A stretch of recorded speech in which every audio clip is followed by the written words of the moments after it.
खुदावंद यसू दे नाम तुहाडी सारियां दी सलामती होए। उम्मीद रखना कि तुसीं सलामत होवोगे। खुदावंद दी शुक्रगुजारी है। एक बड़ी जरूरी गल अज तुहाडे नाल फेर शेयर करना चाहना वा। एक गीत मैं सुनिया जिहदे बोल कुछ इंज सन, मैं यसू दा शेर, मैं शैताना बंदे मारा तेरे घेर घेर। ते यह पैगाम उन्हां भैणां ते भरावां वास्ते वे जिहड़े इन्हां गीतां नूं गा रहे ने, जिहड़े बिबलीकल बिल्कुल नहीं ने। सो उन्हां भैणां ते भरावां अगे गुजारिश है, वो लफ्ज पकड़ो जिहड़े बाइबल दसदी है, ताकि सुनन वालियां जिंदगियां जिहड़ियां ने वो बरकत पाण। और अज हर बंदा दूजा यसू दा शेर बनना चाहता है, लेकिन कोई यसू दी भेड़ नहीं बनना चाहता।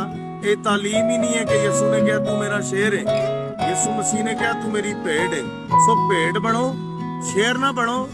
लिखा है साधक जड़ा है शेरे बब्बर की तरह दलेर है। सिर्फ साधक दलेर है, शेरे बब्बर की तरह, ठीक है। वो दलेरी असा इंज नहीं विखाणी कि रूहां दा कतल करते रहिए। असी अगर शैताना दे बंदे ही मारांगे तो बचाण वाला कौन?